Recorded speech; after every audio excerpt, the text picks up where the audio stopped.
मित्रों, जैसा मैंने कहा था, एक अंतराल के बाद हम फिर बात शुरू कर रहे हैं। 3 शब्द जो लोग वर्तमान समय की राजनीति में तनिक भी रुचि रखते हैं उनको जानना चाहिए। ये 3 शब्द हैं थियोलॉजी, आइडियोलॉजी और पैराडाइम्स। तीनों के विषय में अपने यहाँ बहुत ज्यादा अज्ञान है। थी का अर्थ है पंथ, लॉजी का अर्थ है विद्या, थियोलॉजी का अर्थ है पंथ विद्या। क्रिश्चियनिटी में थियोलॉजी का बहुत ज्यादा महत्व है। तो उस थियोलॉजी में क्या होता है? थियोलॉजी में वो कहते हैं कि भाई एक कोई परम सत्ता है, जैसे वो कहते हैं गॉड है। उसने आज तक जब से सृष्टि रची, 4004 ईसा पूर्व में सृष्टि रची गई, लगभग 6024 साल पहले, और तब से आज 2000 साल पहले एक लड़का पैदा किया गॉड ने, इकलौता लड़का, दी ओनली बिगॉटन सन। और उन्होंने संपूर्ण मानव जाति के पाप अपने सिर पर धारण करके उन सब लोगों को सदा के लिए पाप से मुक्त कर दिया जो उनकी शरण में आए, जो जीसस की शरण में आए, गॉड के इकलौते बेटे की शरण में आए, वो सदा के लिए पाप मुक्त, शेष सब लोग पापी हैं। और गॉड ने ये जिम्मा दिया है जीसस पर, और जीसस ने अपने अनुयायियों पर, कि वो सारे संसार को जीसस की शरण में लाएं। इसको वो कहते हैं हार्वेस्टिंग द सोल्स, आत्मा की फसल काटना। आत्मा रूपी फसलें इस संसार में उगी पड़ी हैं, उन्हें वो आत्मा की फसल काटकर जीसस के चरणों में रख देनी है, ताकि वो इकट्ठा चर्च उससे खूब सारा अनाज और दूसरी चीजें एकत्रित कर सके।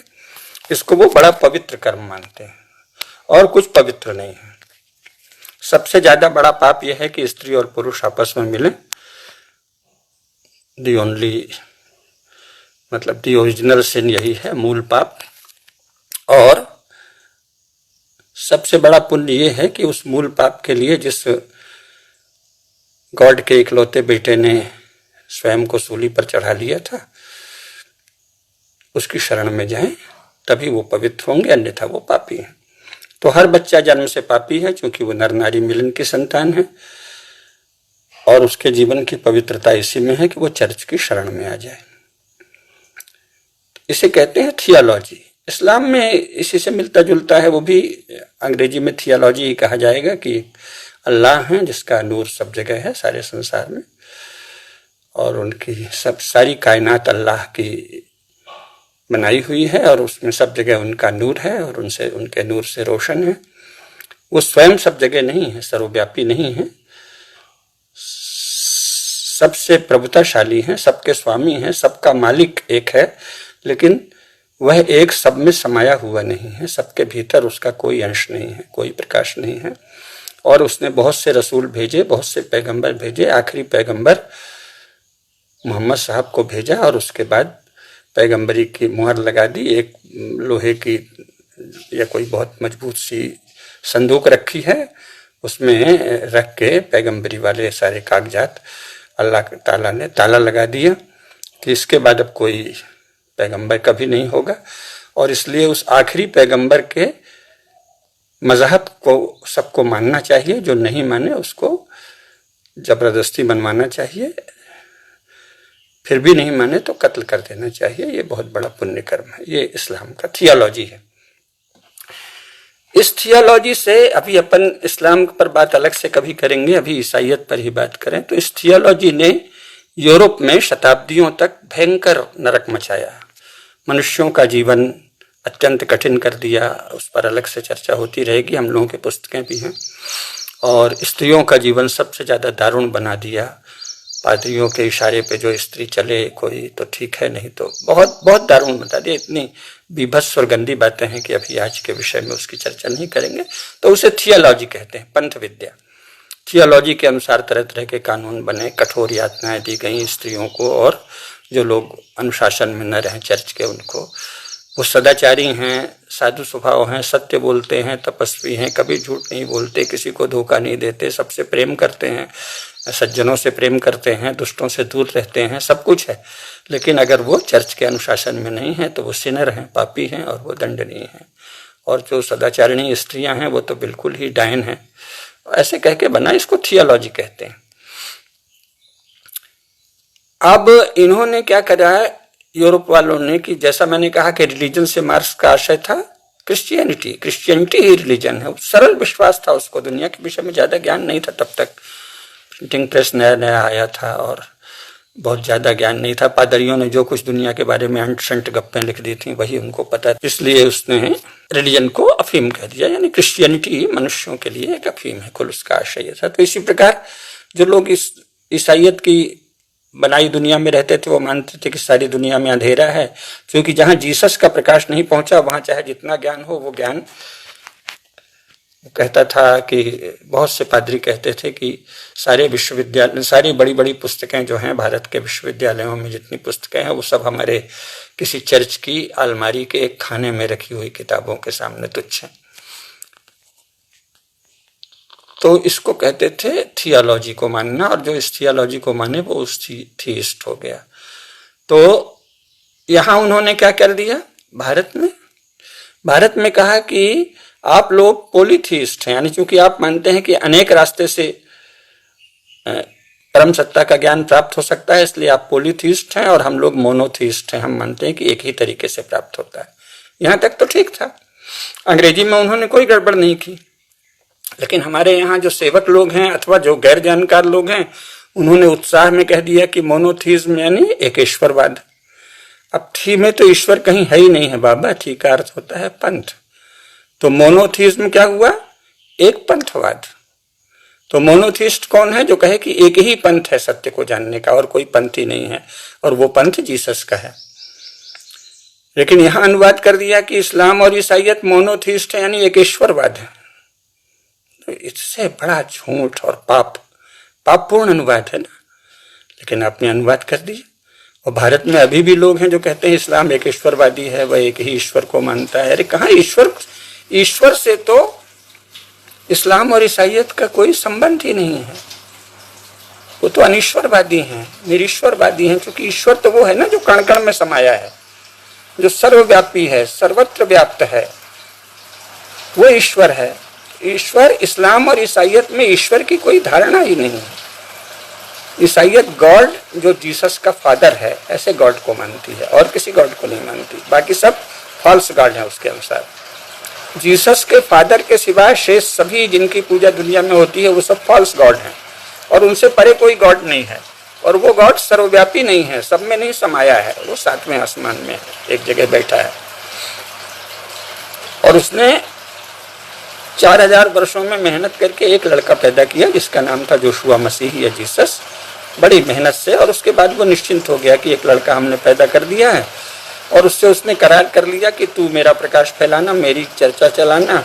और फिर उसने जोशुआ मसीह या जीसस ने बाकी लोगों से सलाह कर ली कि तुम मेरी बात फैलाओगे तो तुमको स्वर्ग मिलेगा, बाकी सबको हम अनंत नरक में भेज देंगे। और ये भी सब गढ़ी हुई गप्पे हैं, क्योंकि जीसस को उनके जीवन काल में किसी ने नहीं देखा, इसका कोई प्रमाण नहीं मिलता। इसीलिए यूरोप में अधिकांश लोग मानते हैं कि जीसस नाम का कोई व्यक्ति कभी नहीं हुआ। लेकिन जो भी है, हुआ या नहीं हुआ, वो हम मान लेते हैं कि हुआ। तो जीसस का जो पिता है वो गॉड है, तो वो ईश्वर कैसे हुआ, क्योंकि वो सर्वव्यापी नहीं है, कण कण में समाया हुआ नहीं है, सबके भीतर स्थित नहीं है, सर्वांतर्यामी नहीं है। तो इसलिए ईसाइयत में ईश्वर की कोई धारणा नहीं है। गॉड ईश्वर का प्रतिस्पर्धी है या विरोधी है या काल्पनिक प्रतिस्पर्धी है, क्योंकि ईश्वर का तो कोई प्रतिस्पर्धी हो ही नहीं सकता। गॉड ईश्वर से भिन्न है, गॉड इज नॉन ईश्वर, है ना, अनिश्वर। गॉड अनिश्वर है, वह ईश्वर नहीं है। इसी तरह अल्लाह ताला अनिश्वर हैं, क्योंकि वो कण कण में नहीं समाये हैं, उनका नूर कण कण में समाया है, वो स्वयं सब जगह नहीं है। वो तो केवल पैगंबर के द्वारा ही अपना संदेश भेज सकते हैं। तो इसलिए गॉड और अल्लाह ताला का ईश्वर से कोई भी संबंध नहीं है। इसलिए मोनोथीज्म का एक ईश्वरवाद अनुवाद हो ही नहीं सकता। तो आप क्यों उतावली में अपनी भाषा की हत्या कर रहे हैं, उनकी आस्था की हत्या कर रहे हैं? जब आप कहते हैं कि गॉड माने ईश्वर या अल्लाह ताला माने ईश्वर, तो आप अपने समाज के साथ छल करते हैं, उनके साथ भी छल करते हैं ना, क्योंकि वो तो ईश्वर को मानते नहीं हैं। वो तो किसी सर्वव्यापी कण कण में व्याप्त सर्वांतर्यामी सत्ता को मानते ही नहीं, क्योंकि सर्वांतर्यामी सत्ता को मानते ही मानना पड़ेगा कि सबकी आत्मा में एक ही चेतना है, एक ही प्रकाश है।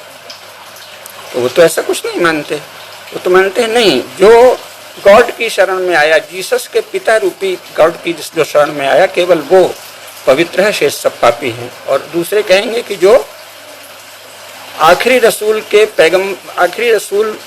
को पैगंबर मानता है और उन्हीं अल्लाह ताला की शरण में आता है, जिनके बारे में आखिरी रसूल ने कुरान शरीफ में बताया है, केवल वो मोमिन है, शेष सब काफिर हैं।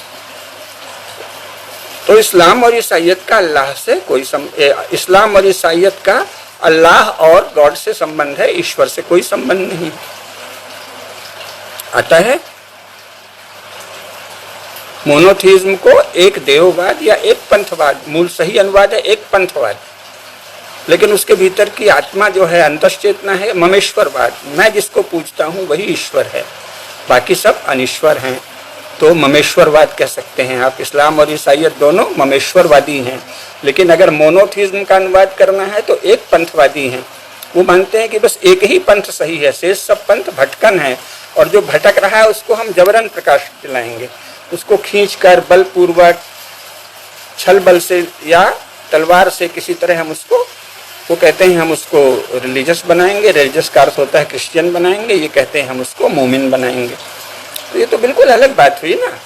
तो ये थी थियोलॉजी।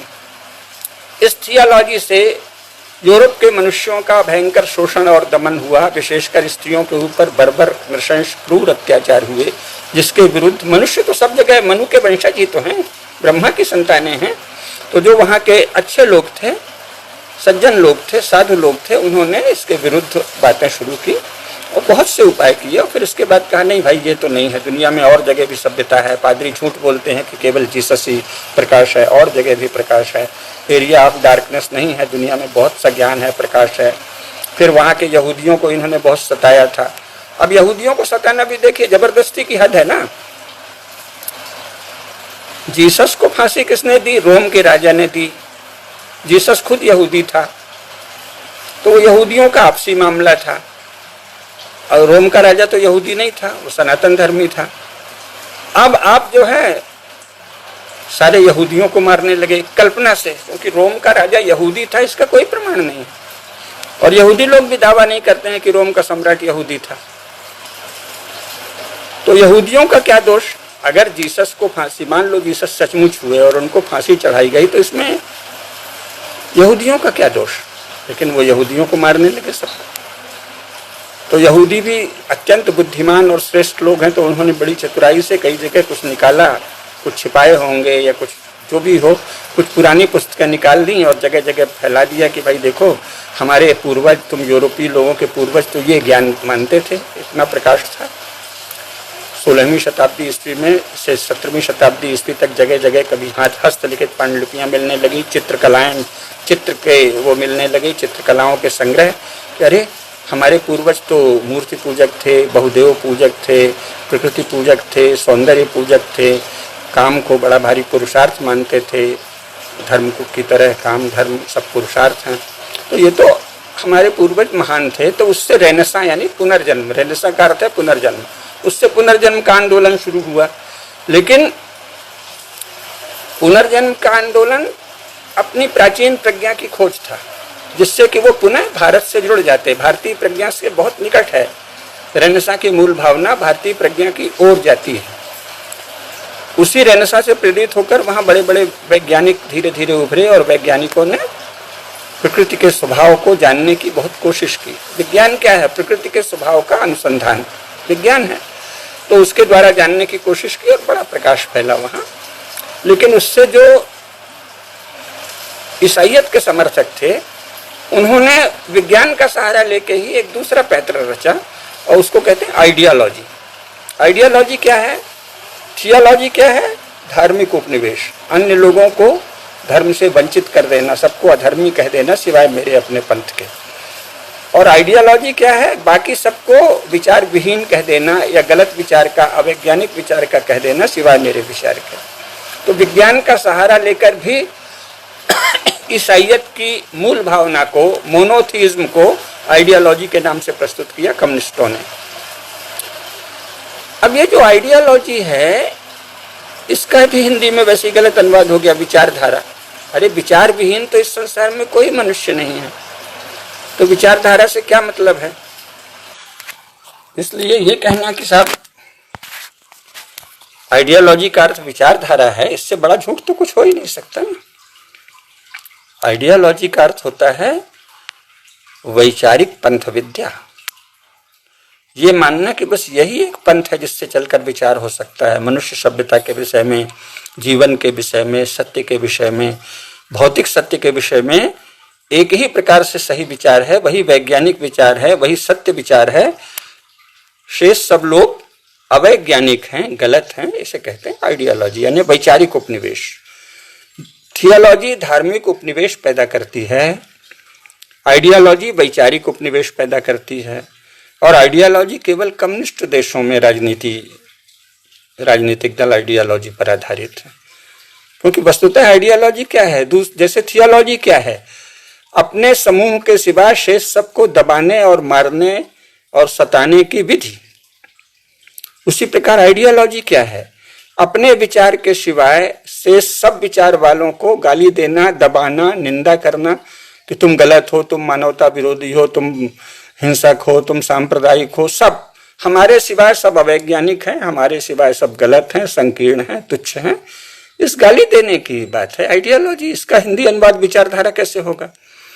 थियोलॉजी को, मोनोथीज्म को आपने एक ईश्वरवाद कह दिया, आइडियोलॉजी को विचारधारा कह दिया, फिर विचारधारा का संघर्ष भी बताने लगे। अरे विचारधारा कोई संघर्ष की चीज है? वो तो मनन की चीज है, विमर्श की चीज है। संसार में कहाँ विचारधाराओं का कोई संघर्ष है? तो जो बात मैं कहना चाहता हूं अपने नए युवा पीढ़ी के लोगों से कि विचार आइडियोलॉजी के चक्कर में पड़ना अज्ञान की पराकाष्ठा है, क्योंकि संसार में कोई राजनीति आइडियोलॉजी के आधार पर होती ही नहीं है। अपने से भिन्न समूह को राजनीति में पीटना, गाली देना, निंदा करना, इसका एक आवरण है आइडियोलॉजी। और कोई भी व्यक्ति किसी आइडियोलॉजी के अनुसार आज तक शासन करने वाला कहीं नहीं हुआ। आप जानते ही हैं कि तथाकथित कम्युनिस्ट आइडियोलॉजी के नाम पे रूस में क्या क्या हुआ। संसार में ऐसा कोई दुष्कर्म नहीं है जो कम्युनिस्टों ने नहीं किया। हत्याएं की, बलात्कार किए, संपत्ति का संग्रह किया, निरंकुश भोग किया, अपने सभी विरोधियों को मरवा डाला, किसानों को मरवा डाला। हत्या, बलात्कार, व्यभिचार, निरंकुश भोग, असीमित संपत्ति संग्रह, गजब का ऐश विलासिता, इसका कम्युनिस्ट आइडियोलॉजी से क्या लेना देना? तो जाहिर है कि आइडियोलॉजी के अनुसार न रूस में आज तक कुछ हुआ, न चीन में कुछ हुआ। तो ये एक तरह से लड़ाकुओं की फौज तैयार करने की एक प्रविधि है आइडियोलॉजी। संसार में पश्चिमी यूरोप में कोई ऐसे आइडियोलॉजिकल स्ट्रगल की बात नहीं होती। उन्होंने कहा हम लिबर पार्टी हैं, हम कंजर्वेटिव पार्टी हैं, तो ठीक है, हम थोड़ा श्रमिकों के प्रति उदार भाव रखते हैं, लेकिन वो कोई आइडियोलॉजी थोड़ी है। दोनों ही चर्च को मानते हैं, दोनों ही ये मानते हैं कि चर्च पर राज्य का अंकुश नहीं होना चाहिए। लेबर पार्टी का कोई भी बड़ा नेता ऐसा नहीं है जो प्रोटेस्टेंट क्रिश्चियन न हो। कैथोलिक क्रिश्चियन तो कोई है ही नहीं है लेबर पार्टी का बड़ा नेता, और कंजर्वेटिव पार्टी का भी कोई बड़ा नेता कैथोलिक नहीं है। तो गैर ईसाई होना तो छोड़िए, ईसाइयत का भी पंथ विशेष दोनों ही दलों को स्वीकार है। तो काहे का झगड़ा हुआ? तो आइडियोलॉजी जो है उसको समझना चाहिए कि आइडियोलॉजी का अर्थ होता है राजनीतिक पंथ विद्या, और उसके चक्कर में उसको जानने के लिए खूब पढ़िए, लेकिन आप उसके आधार पर राजनीति मत करिए। और राजनेताओं का बैंड बजाना है तो सीधे सीधे बजाइए, या हो सकता है आपको कोई लाभ है तो जाके बजाइए, लेकिन अपने चित्त में स्पष्ट हो जाइए कि आइडियोलॉजी की कहीं कोई टकराहट न आज तक हुई है न होगी। जो टकराहट है वो सत्ता की है, और सत्ता की टकराहट बहुत आवश्यक टकराहट है। उस पर हम अगले, या तो आज समय नहीं हुआ तो कल बात करेंगे। अब ये आइडियोलॉजी की बात जो चली थी, उसके बाद पैराडाइम्स की बात आ गई है। पैराडाइम भी क्या है, देखिए थियोलॉजी भी क्या मानती थी, एक कोई मसीहा होगा, उस मसीहा का अनुवर्ती एक कोर ग्रुप होगा जिसे आप चर्च कह सकते हैं, जिसे उन्होंने कहा कि चर्च जो है वो गॉड की और जीसस की दुल्हन है ना, जीसस की दुल्हन है चर्च। और शेष लोग जो हैं जिन्हें वो लेइटी कहते हैं, लेमैन कहते हैं, साधारण व्यक्ति कहते हैं, वो उसके शरण में जाने को स्वतंत्र हैं। बस कोई भी लेइटी जो है वो पादरी नहीं बन सकता था। अभी तो कुछ शुरू किया है दिखाने के लिए लोकतंत्र के दौर में, वो भी बहुत नाम मात्र को। तो पादरियों की एक अलग क्लास है और एक मसीहा, उसका एक कोर ग्रुप चर्च, शेष लोग लेइटी जनसाधारण। आइडियालॉजी क्या कहती है, एक आइडियालॉग राजनीति शास्त्री, राजनीतिक विचारक, उसका समर्थक एक चर्च यानी पार्टी, शेष लोग आम आदमी, भीड़ है। वो भीड़ राजनेता के द्वारा प्रयोग के काम आते हैं। ये 19वीं शताब्दी के विज्ञान की उपज है, जिस पर मैं अलग से आज समय नहीं है, लेकिन संक्षेप में इतना संकेत कर दूं कि 19वीं शताब्दी में जब वैज्ञानिकों ने कुछ प्रयोग किए कि भाई प्रयोगशाला में निर्धारित दशाओं में द्रव्य राशि को लेकर एक विशेष प्रक्रिया से एक वांछित परिवर्तन प्राप्त किया जा सकता है, तो उसकी नकल में कुछ लोगों ने उड़ा दिया कि अच्छा तो फिर आइडियालॉजी भी ऐसे करेगी कि पूरी सोसाइटी को कंट्रोल करेगी, फिर कुछ राजनीति के लक्ष्य तय करेगी कि समाज को बदल डालो, उस दिशा में समाज को पार्टी के जरिए अनुशासित करके बदल दिया जाएगा। इसीलिए आइडियालॉजी में नारा चला, समाज को बदल डालो, नया समाज बनाना है, समाज का रूपांतरण। ये सब क्या है, 19वीं शताब्दी के विज्ञान की मानविकी विद्याओं में झूठी और भोंडी नकल, इसके आधार पर आइडियालॉजी चली है। लेकिन विज्ञान अब बहुत आगे बढ़ गया, तो बाद में जो विकसित देश हैं उन्होंने आइडियालॉजी, तो सब लोग जान गए कि बहुत ही गंदी चीज है। आइडियालॉजी जैसी फालतू बात केवल भारत में चर्चित होती है, क्योंकि यहाँ राजनेताओं ने समाज को मूर्ख बना रखा है पाठ्यक्रमों के द्वारा और पाठ्य पुस्तकों के द्वारा और संचार माध्यमों के द्वारा। तो इसके बाद वहाँ पैराडाइम्स की बात आई कि अलग अलग पैराडाइम्स हैं, लेकिन पैराडाइम में भी वही बात है, वो मानते हैं कि कुछ इलीट लोग हैं जो पैराडाइम्स देते हैं, प्रतिमान देते हैं। ये प्रतिमान क्या है कि इसी के आधार पर आप सोचिए। तो बहुत सारे प्रतिमान आए हैं, एक तो स्टेट का ही है कि नेशन स्टेट प्राइमरी यूनिट है, लेकिन नेशन स्टेट प्राइमरी यूनिट थी तो अब अंतर्राष्ट्रीय संस्थाएं बन गई हैं। इस पर अलग से राज्य और अंतर्राष्ट्रीय संस्थाओं के संबंध पर एक दिन हम आपसे संवाद करेंगे। लेकिन मुख्य बात यह है कि सबसे नया पैराडाइम जो उन्होंने दिया है सैमुअल पी हंटिंगटन ने, वो ये है कि साहब सभ्यताओं के बीच आपस में संघर्ष है। अब ये भी प्रतिमान है, यानी आप कैसे सोचें, यानी जो विद्वान होगा, यूनिवर्सिटी का स्कॉलर होगा, वो राजपुरुषों की ओर से समाज के बुद्धि को नियंत्रित करता है कि ऐसे सोचो, तो कुछ बातें उछालता है कि देखो अब पैराडाइम्स में सोचो, देखो अब सभ्यताओं का संघर्ष हो रहा है। लोगों के सोच को सांचे विशेष में ढालने के लिए रची गई व्यवस्था को पैराडाइम्स कहते हैं। अब ये सब जानना चाहिए। इसके बाद आप भी कोई पैराडाइम रचिए या किसी पैराडाइम से जुड़ जाइए तो स्पष्ट तो रहेगा कि हम अमुक अमुक स्वार्थ की सिद्धि के लिए इस पैराडाइम से जुड़े हैं। अन्यथा आपको ध्यान रहेगा कि हम तो ये विज्ञान का सत्य जो था वो तो बदल गया है, तो 19वीं शताब्दी के विज्ञान की नकल में ये आइडियालॉजी वाली बात क्यों चल रही है। और पैराडाइम्स भी अन्य मनुष्यों को, सबको तो पैराडाइम बनाने का अधिकार नहीं देते। तो यूनिवर्सिटी का कोई रिसर्च सेंटर है, कोई स्कॉलर है, वो पैराडाइम रचता है और मान के चलता है कि शेष लोग उससे अपनाएंगे। यानी सामान्य मनुष्यों से अभिजनों का संबंध निर्धारित है कि वो उनके मन और बुद्धि को नियंत्रित करेंगे। थियोलॉजी में बहुत ही भद्दे और विभत्स रूप में था, आइडियालॉजी में बहुत ही क्रूर और नृशंस रूप में है। इसीलिए कम्युनिज्म को ईसाइयत का परिशिष्ट कहा जाता है, क्योंकि ईसाइयत जो विज्ञान के दबाव से हार रही थी, उसकी रक्षा इन्होंने आइडियोलॉजिकल स्ट्रगल का एक नमूना पेश करके कर दी कि इस बहाने कम्युनिस्ट चर्च की जगह कम्युनिस्ट पार्टी आ गई और स्टेट आ गया, और वही थोड़े से लोग सारे समाज को, मासेस को, आम आदमी को नियंत्रित करने लगे। ये है। तो ये पैराडाइम इसके बाद आया है, जो वहाँ के अधिक प्रबुद्ध लोग हैं उन्होंने पैराडाइम दिया है। थियोलॉजी और आइडियोलॉजी से पैराडाइम बहुत अच्छी चीज़ है, लेकिन भारतीय चिंतन से इसका पूर्ण विरोध है, जिस पर हम कल बात करेंगे। थियोलॉजी, आइडियोलॉजी और पैराडाइम तीनों का मूल मॉडल एक है। थियोलॉजी बहुत ही क्रूर और अविकसित विचार था। मोनोथिज्म अत्यंत बर्बर विचार है, जिसे एक ईश्वरवाद कह के आप भारत में लोगों को ठगा गया है, वो एक पंथवाद है। आइडियोलॉजिकल स्ट्रगल के नाम पे विचारधाराओं का संघर्ष कहना भी उतनी ही बड़ी मूर्खता है। संसार में विचारधाराओं का संघर्ष तब हो जब विचारधारा का शासन हो।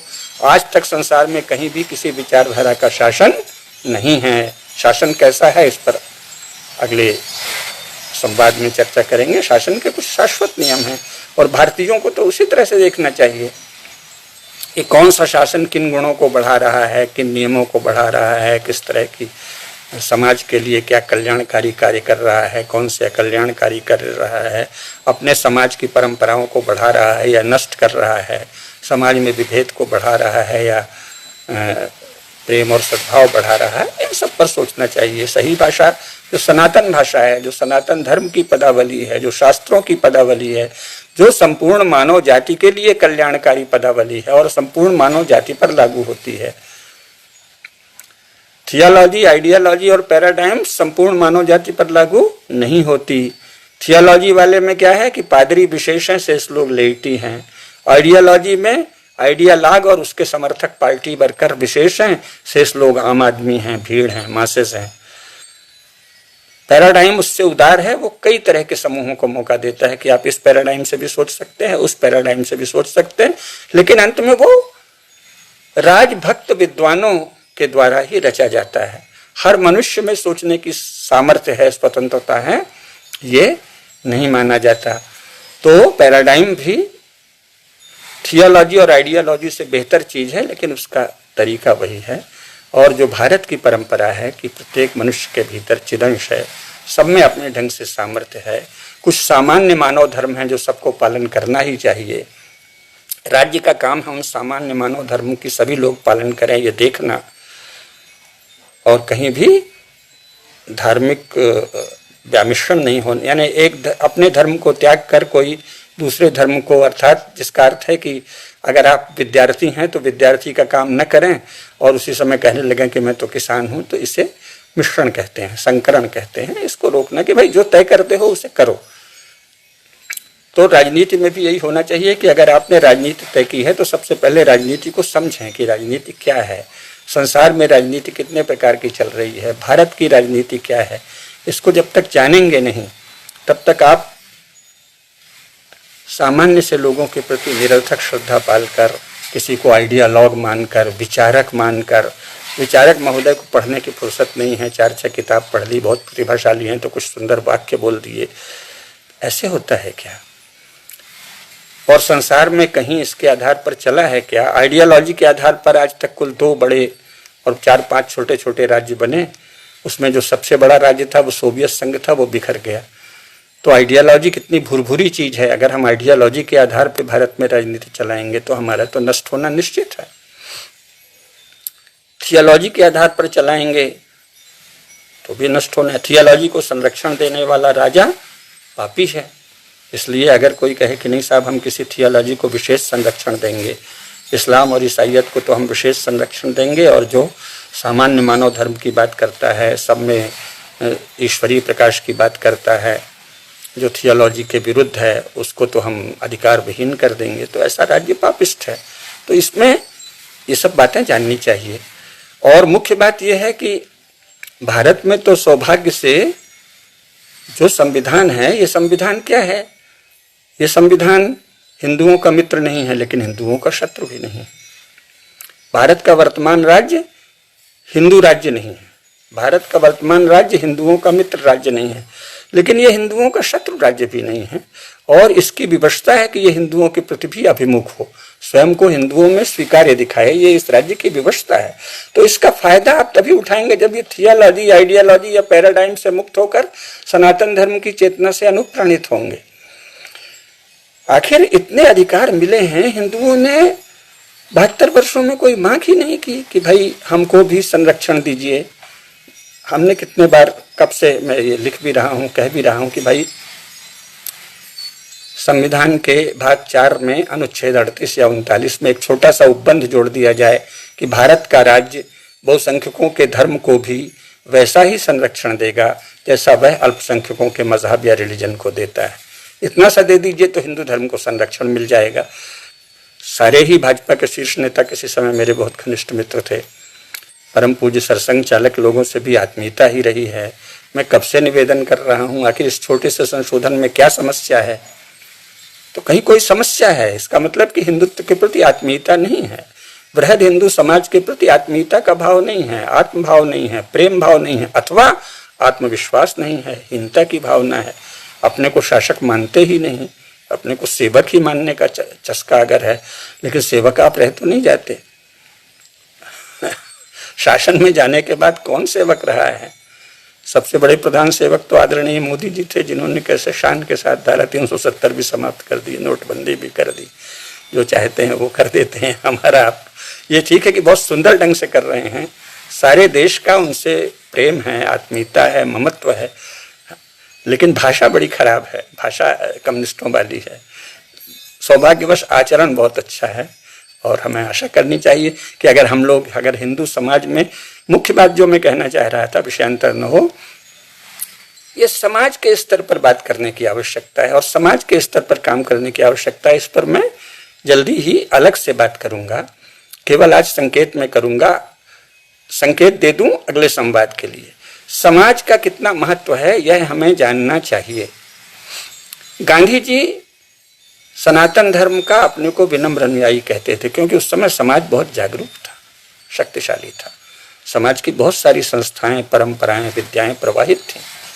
तो गांधी जी के समय तक, हालांकि लोकमान्य तिलक से गांधी जी की कोई तुलना नहीं, गांधी जी उस अर्थ में यूरोपीय आदमी थे, उनका भारतीयता से कोई लेना देना नहीं था, लेकिन लोकप्रिय होने के लिए, भारत के समाज में स्वीकार्य होने के लिए सनातन धर्म की भाषा बोलनी आवश्यक थी। ये बात पता थी गांधी जी तक को। उसके पहले के लोग तो बेचारे सनातन धर्म में जी ही रहे थे, लोकमान्य तिलक हों चाहे वीर सावरकर हो। वीर सावरकर बाद में यूरोपीय विचारों के भी प्रभाव में आए तो मिश्रण सा हो गया, लेकिन जो हमारे बड़े नेता थे वो तो सनातन धर्म के ज्ञाता विद्वान थे।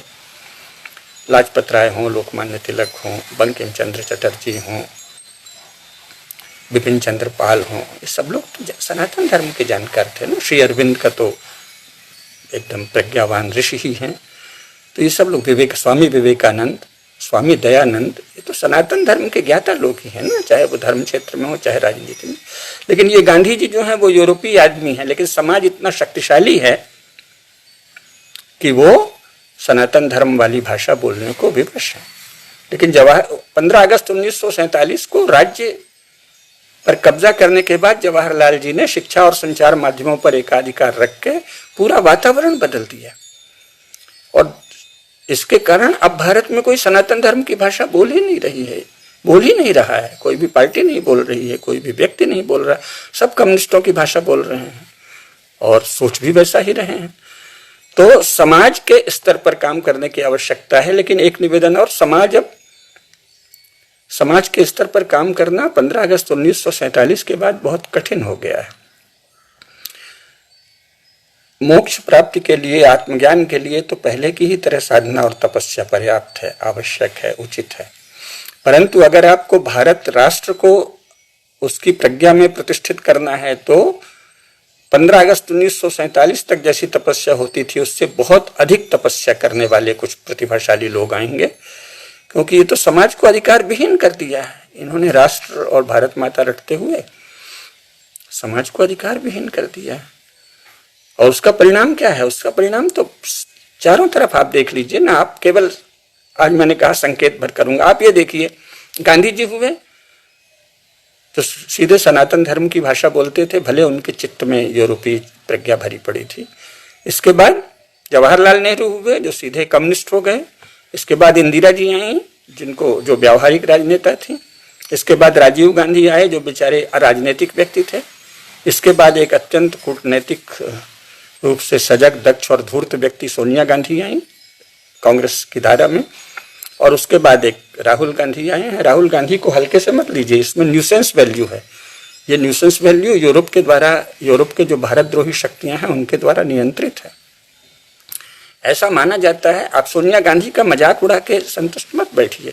एक स्त्री उतनी दूर देश से आई और यहाँ एक से एक दिग्गज लोग थे, एक से एक दिग्गज। अरे अर्जुन सिंह सीताराम केसरी भी सोनिया गांधी से तो बड़ी पृष्ठभूमि के ही है ना भाई। सबको पछाड़ के पूरी तरह कांग्रेस पर अंकुश स्थापित कर लिया। उसको मजाक उड़ाने से काम थोड़ी चलेगा। इस तरह हल्के से मजाक करना केवल आपका हल्कापन दिखाता है। उसमें कितनी प्रतिभा होगी, कितनी धूर्तता होगी, कितनी कूटनैतिक बुद्धि होगी कि दूर देश से चल के आके कांग्रेस पे कब्जा कर लिया। कोई मजाक है? कांग्रेस में अभी भी एक से एक दिग्गज लोग हैं। अभी माधवराव सिंधिया, जिनका शासन किसी समय इंग्लैंड के बराबर था, ऐसे ग्वालियर के नरेश, ग्वालियर और इंग्लैंड बराबर का राज्य था, ग्वालियर के पूर्व नरेश उस पार्टी में हैं। ऐसे और एक से एक दिग्गज लोग थे और हैं। तो उनको वश में करने वाली सोनिया गांधी कितनी धूर्त, कितनी कूटनीति में कुशल, कितनी दक्ष होगी। और उसके संकेत पर राहुल एक तरह का न्यूसेंस वैल्यू कर रहे हैं, जो कि न्यूसेंस वैल्यू होने से मीडिया में चर्चा होगी, मोदी जी पर चोट पड़ेगी, जो समाज की, राष्ट्र की छवि बन रही है उस पर चोट पड़ेगी। ये न्यूसेंस वैल्यू भी प्रायोजित है, सुनियोजित है। इन चीजों को समझिए। लेकिन जो हम मुख्य कह रहे थे कि समाज में जो गिरावट आई है, तो क्या लोग आ रहे हैं? भाजपा में देख लीजिए, कहाँ श्यामा प्रसाद मुखर्जी और दीनदयाल उपाध्याय थे। उसके बाद उनसे काफी निचला स्तर अटल जी आए, और कम से कम अब बौद्धिक स्तर पर मोदी जी तो अटल जी से भी पीछे ही हैं। ये ठीक है कि उनमें अद्भुत साहस है और फैलने का उद्दाम आवेग है, जो बहुत बड़ा बल है। राजा का मुख्य बल होता है महा उत्साह, महोत्साहो महाबला, और उस अर्थ में मोदी जी महोत्साह और महाबल के साकार रूप हैं। लेकिन वैचारिक दृष्टि से तो अटल जी से काफी नीचे है मोदी जी। और भगवान करे अब मोदी जी के बाद फिर कोई अटल जी से भी आगे दीनदयाल उपाध्याय जी की टक्कर का, अथवा उससे भी अधिक प्रतिभाशाली व्यक्ति आए, गुरु गोलवलकर जैसा आए। इससे क्या होता है? कम होने से आप कहेंगे कि नहीं संयोग है, काल प्रवाह है। जी नहीं। 1956-57 और 1961 तक, क्योंकि 61 में मेरी परम पूजनीय गुरु जी से भेंट हुई थी, वो कहते थे कि लोगों ने कहा Pakistan is a settled fact, तो उन्होंने कहा if it is a settled fact we are here to unsettle it. अच्छा, पाकिस्तान सेटल्ड फैक्ट है तो हम क्या हैं? हम उसको अनसेटल करेंगे। और वहां से चल के अटल जी आए कि अपने पड़ोसी तो नहीं बदला करते। अरे वाह, पाकिस्तान कब से पड़ोसी हो गया? चीन कब से पड़ोसी हो गया? उसको तो जवाहरलाल ने बनाया ना, गांधी ने बनाया ना। तो जो चेतना, जो संकल्प, जो सजगता गुरु गोलवलकर में थी, परम पूजनीय गुरु जी में, वो इन लोगों में क्यों नहीं है? तो हम चाहते हैं, हमारी भगवान से प्रार्थना है कि मोदी जी के बाद फिर से दीनदयाल उपाध्याय जी जैसे, गुरु गोलवलकर जी जैसी प्रतिभाएं आए। लेकिन समाज में उसके अनुरूप साधना होनी चाहिए, विद्या केंद्र होनी चाहिए, ज्ञान की साधना होनी चाहिए जगह जगह, तब वो लोग आएंगे।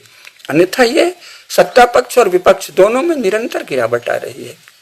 पहले की तुलना में हल्के स्तर के लोग आते जा रहे हैं। तो एक तो इसको समझना चाहिए कि समाज के स्तर पर काम बहुत आवश्यक है। मुस्लिम समाज और ईसाई समाज में लगातार वो लोग अपने शक्ति को प्राप्त करने का काम कर रहे हैं, और हमने क्या किया? जो हमारे पास लोकतंत्र में अधिकार प्राप्त हैं उनका भी उपयोग नहीं करते। आखिर हम धार्मिक शिक्षा के केंद्र खोल सकते हैं, एक व्यवस्था ऐसी है, और उसमें अनुदान भी मिल सकता है, शासन चाहे, क्यों नहीं खोला? और उसमें ह्यूमैनिटीज की पढ़ाई, आधुनिकतम पढ़ाई, महाभारत, रामायण, अर्थशास्त्र से लेकर शुक्रनीति सार और जितने भी हमारे राजनीति शास्त्र के ग्रंथ हैं, उनके आधार पर राजनीति शास्त्र की रचना, धर्मशास्त्रों के अनुसार समाज शास्त्र की रचना, परंपरा के अनुसार अर्थनीति की रचना, ये सब क्यों नहीं हो रही है? क्यों यो मान लिया है कि भारत उस यूरोप का अनुसरण करेगा जो मुश्किल से 150 साल से इस लायक हुआ है कि कुछ बोल सके। उसके पहले तो जो ठीक से खाना पहनना और कपड़े पहनना, खाना खाना और कपड़े पहनना, ये सब भी नहीं जानते थे। उनकी नकल ये सनातन राष्ट्र करने को विवश है। ये आपने कैसे समझा? किस आधार पर समझा? क्यों भारत में ये हो रहा है कि भारतीय राजनीति शास्त्र पर एक भी पुस्तक 72 वर्षों में ऐसी नहीं आई है जिसको अंतर्राष्ट्रीय महत्व प्राप्त हो? और भारतीय धर्मशास्त्र यानी समाजशास्त्र पर एक भी पुस्तक नहीं आई है जिसको सारे विश्व में अध्ययन किया जाए कि आधुनिकतम है और संपूर्ण धर्मशास्त्रों के परिप्रेक्ष्य में। 18वीं शताब्दी तक, बल्कि 19वीं शताब्दी के पूर्वार्ध तक लगातार ये काम हो रहा था। हर क्षेत्र में, बंगाल में, उत्तर प्रदेश में, दक्षिण भारत में, अभी उनका नाम लेंगे तो उसी में 1 घंटा लग जाएगा। एक से एक धर्मशास्त्री हुए हैं जो बाकायदे टीका लिख रहे थे, उनके आधार पर ही वहाँ के समाज चल रहे थे। वो सब टीकाएं लिखने का काम क्यों बंद है? हमारे यहाँ ऐसे धनी क्यों नहीं आ रहे हैं जो इस तरह की विद्या के केंद्र को धन दें? ऐसे तपस्वी महापुरुष क्यों नहीं आ रहे हैं? या तो सीधे वेद व्याकरण आदि तक की पढ़ाई करेंगे। अरे ये जो शासन चल रहा है इसको भारतीय दृष्टि से कैसे देखेंगे? उसका निरूपण करना, विश्व में जो शासन है उससे हम अंतःक्रिया कैसे करेंगे, पुनः कितने चरणबद्ध रूप से कैसे भारत स्वधर्म में प्रतिष्ठित होगा, इस सब पर चिंतन वाली पुस्तकें आनी चाहिए ना। कि उन्होंने हमको संग्रहालय की चीज मान लिया तो हम भी संग्रहालय की, वो 16वीं शताब्दी या 18वीं शताब्दी तक जो चिंतन चल रहा था उन्हीं का निचोड़ लेके कि भारत का ये चिंतन रहा, ऐसे आ रहा है जैसे कि अब था, कोई संग्रहालय की वस्तु है, अतीत की वस्तु है, भारत में ये था, अब क्यों नहीं है? समस्या क्या है भाई आपको? वर्तमान में क्या राजनीति करनी है, वर्तमान में राजनीति शास्त्र का क्या अर्थ है और किस तरह की राजनीति होनी चाहिए, इस पर एक भी पुस्तक नहीं आ रही है। वर्तमान में धार्मिक आचरण की क्या मर्यादा हो, इस पर कोई संगठित प्रयास नहीं हो रहा है। तो ये सब होना चाहिए। समाज में जब ये काम होगा तो राजनेता को वोट लेना है, वो वोट के लिए अपने आप और बहुत छोटे छोटे संशोधनों से ये न्याय हो सकता है, क्योंकि कोई शत्रु का राज्य नहीं है, किसी शत्रु का भारत में राज्य नहीं है। ये कहना कि हमारा राज्य, ये भी मूर्खता है। आपका भी राज्य नहीं है, आपको केवल वोटिंग पावर मिला हुआ है, वोटिंग राइट है, वोट देना शासन चलाना नहीं होता, लेकिन फिर भी आपको ये अधिकार मिला है, आप अपनी मांग तो करिए। हमने तो गौरक्षा तक के लिए अपने धर्माचार्यों को आंदोलन में खड़ा कर दिया। अरे गौरक्षा के लिए केवल वातावरण बना देते कि जो गौरक्षा का कानून नहीं बनाएगा वो पापी है और उसको वोट नहीं देंगे, और धर्माचार्य कहते कि हम ऐसे व्यक्ति को आशीर्वाद नहीं देंगे जो गौरक्षा कानून नहीं बनाए अगर वो शासन में है। और देखिए कैसे कानून बन जाता है। सैकड़ों काम हुए हैं, उनके लिए कोई आंदोलन हुआ है? स्वतंत्र भारत में IAS और IPS ज्यों का त्यों जारी रहे, इसके लिए कोई आंदोलन हुआ है? स्वतंत्र भारत में अंग्रेजी इतनी पढ़ाई जाए, इसके लिए कोई आंदोलन हुआ है? किस चीज के लिए आंदोलन हुआ है? आंदोलन से तो कोई बड़े काम नहीं हुए। राम जन्मभूमि आंदोलन ने एक पुरुषार्थ, एक शौर्य को प्रदीप्त किया और सामने लाया, लेकिन वस्तुतः तो हिंदू धर्म का संरक्षण भी भारत का राज्य करे, कम से कम पहले चरण में ये मांग करनी चाहिए ना। तो राम जन्मभूमि और काशी की ज्ञानवापी मस्जिद और मथुरा आदि की समस्याएं स्वतः हल हो जाएंगी। आखिर कैसे हो रहा है कि स्वतंत्र भारत में, और ये थोड़ी कि भारत के लोग वीर नहीं हैं, लेकिन उन्हें अपने राज्य से प्रेम है, पता है कि कोई विदेशी शासन नहीं है, इसलिए कोई मारकाट नहीं कर रहे हैं। हिंदुओं के बल पर टिका है भारत का राज्य, ये सदा ध्यान रखिए। केवल धर्मनिष्ठ हिंदुओं के बल पर एक और अखंड है भारत का राज्य। इस शासन के ढांचे के मध्य भारत एक नहीं है। जो भी हमारे अधिकारियों को अथवा शासकों को भ्रम हो, वो बहुत बड़े भ्रम में हैं, क्योंकि ये ढांचा तो भारत को तोड़ने वाला है। ये ढांचा तो सोवियत संघ का ढांचा है ना। इंग्लैंड जैसा ढांचा आप ला दीजिए, जर्मनी जैसा ढांचा ला दीजिए, फ्रांस जैसा ढांचा ला दीजिए, अमेरिका जैसा ढांचा ला दीजिए और देखिए, तब तो भारत अपने पैरों पे, क्योंकि हर देश में क्या है, वहां के बहुसंख्यकों के रिलीजन को राज्य का संरक्षण प्राप्त है, विशेष राजधर्म है। इंग्लैंड में प्रोटेस्टेंट क्रिश्चियनिटी राजधर्म है। अनेक यूरोपीय देशों में कैथोलिक क्रिश्चियनिटी या लुथेरियन चर्च राजधर्म है। तो भारत में हिंदू धर्म राजधर्म होना चाहिए। तो ये तो इंग्लैंड की तरह का शासन नहीं है। इंग्लैंड वाला ढांचा लेकर कम्युनिस्ट ढांचा में बदल दिया, और बहुत सी बातें हैं, उस पर बाद में बात करेंगे। कॉन्स्टिट्यूशन भर से कुछ नहीं होता। कॉन्स्टिट्यूशनल लॉ अलग है, एडमिनिस्ट्रेटिव लॉ अलग है, फिर कन्वेंशंस अलग होते हैं। शासन कन्वेंशंस से बहुत चलता है, परंपराओं से।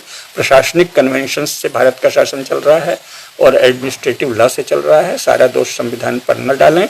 संविधान में इसकी बहुत गुंजाइश है कि हम लोग ये मांग करें कि हिंदू धर्म को भी भारत का राज्य संरक्षण दे, और हिंदुओं के साथ 72 वर्षों से निरंतर अन्याय हो रहा है, इसको कहने वाला संगठन ही हिंदू संगठन होगा। साधुओं को और धर्माचार्यों को साधारण आदमी की तरह, लेटी की तरह, जनसाधारण की तरह जुलूस और आंदोलन में खड़ा कर देना पाप है। ये बंद होना चाहिए। अपने धर्माचार्यों को प्रतिष्ठा हम ही देंगे और उनको शासकों से भी अधिक प्रतिष्ठा मिलनी चाहिए। आंदोलन में नहीं घसीटना चाहिए धर्माचार्यों को। मुख्य बात यह है कि धर्म के क्षेत्र में समाज के स्तर पर बहुत काम होना चाहिए। राजनीति में उसका प्रतिबिंबन और प्रतिफलन स्वतः ही होगा। इस पर विस्तार से अगली बार बात करेंगे। आज जो बात करनी थी वो ये कि थियोलॉजी, आइडियोलॉजी, ये दोनों बहुत ही रद्दी चीज़ें हैं। थियोलॉजी सबसे निकृष्ट वस्तु है, आइडियोलॉजी उसकी तुलना में चर्च की रक्षा के लिए कम्युनिस्टों ने रचा था। कम्युनिस्टों से बाहर कोई आइडियोलॉजी की बात नहीं करता। वैचारिक संघर्ष नामक एक झूठी बात है। कोई विचारधाराओं से शासन नहीं चलता। शासन जिस तरह से चलता है वो भारत के शास्त्रों में भी लिखा है, यूरोप के शास्त्रों में भी लिखा है। उस पर कल परसों चर्चा करेंगे। और पैराडाइम्स वाली बात जो है वो भी ये है कि कुछ विद्वान लोग पैराडाइम्स को गढ़ते हैं और उछालते हैं। तो आइडियोलॉजी और थियोलॉजी से पैराडाइम वाली बात बेहतर है, लेकिन हमें उससे भी आगे बढ़कर सभी भारतीयों में अंतश्चेतना है, सबके भीतर ईश्वरीय प्रकाश है और मानव धर्म का, एक सामान्य मानव धर्म का पालन सबको करना चाहिए। ऐसी व्यवस्था सुनिश्चित करने वाला राज्य किस प्रकार आए, इस पर चिंतन करना चाहिए। ये अमुक आइडियोलॉजी इस सबसे मुक्त हो जाओ भाई, ये तो कम्युनिस्टों की जूठन है। इतना ही कहना है। जय हिंद, भारत माता की जय।